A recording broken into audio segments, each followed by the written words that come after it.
Mars rules the first house, and also Mars rules the sixth house, which is this one up here. So let's talk about this. This person, okay, what rules you also rules your difficult house, the sixth house. What is going to be, when you are moving forward in life, what's going to happen as you progress as an individual? The more the ego of you progresses, the I identity of you progresses, what will happen as you go through life with it? Difficulties increase. Your ego is increasing. Yeah, so basically they increase and they go hand in hand, right? So you've got this rules the first and sixth together. Achievement, individual progress is equally combined with frustration. Okay? So it's hand in hand. Now when that happens, you have choice, right? There's the spiritual material kind of like option you take. So either you go to the material route, where you kind of take that direction, and it's very much involvement in, you know, your senses and also, you know, your desires more and more and more, and then your frustration on the desires, or you take the other route, which is the kind of more spiritual emancipation route, to try and get out of the situation. So they have a choice there.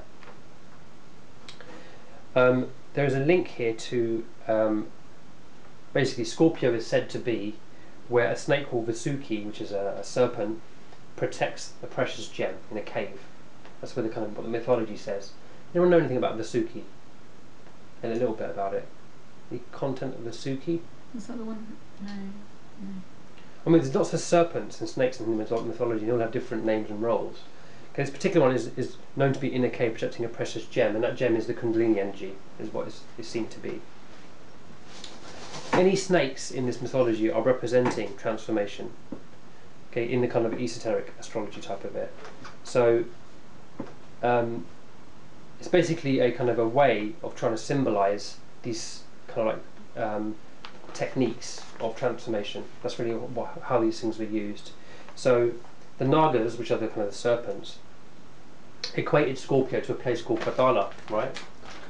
This is have you ever heard that phrase before? Where that is? Hell. Okay, then here's what goes on in that place, and how it's written about. Yeah, hell. So it's fire, pain. Fire pain. You're going to get this right with fire and brimstone. Demons live, isn't it? It's full of demons, all that sort of stuff. So what I'm trying to say is this is basically here what would relate to as the kind of lower self. Okay. Ego comes up in here, extreme lust comes up in here, and revenge comes up in here. Revenge is a big word. So when we actually touch that part of ourselves, we all kind of sometimes reach that part of ourselves where we get upset about something, there's a part of us that wants to take revenge. Okay?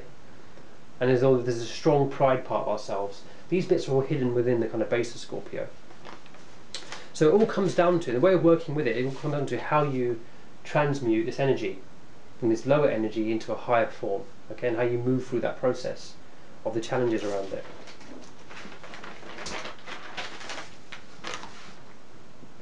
So some aspects of it. If Mars rules the ascendant in the sixth house, okay, you're moving through. You've got this kind of like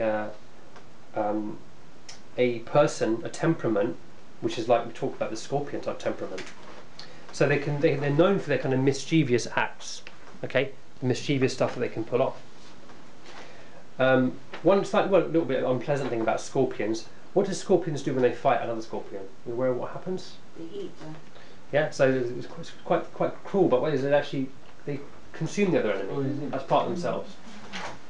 Okay, so the idea being that is that basically they have this thing. The symbolism of the idea of Scorpio is that there's a slight need for them to want things. Okay, and when they want something, if someone doesn't agree with them, this is the Scorpio that's not a good Scorpio, right?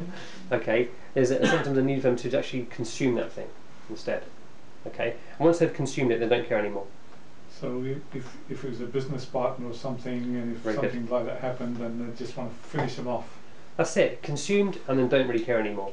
You know, so once the job is done, it's consumed. What is extracted, and that's it. They can discard. There's a slightly ruthlessness to them. The job done as such would be whatever their personal pride, motive, whatever it is, to either harm or whatever it is they want to do to the other person, and then they'll move on to the next target as such. The next desire to be satisfied, and it continues that way. In dark Scorpio, right?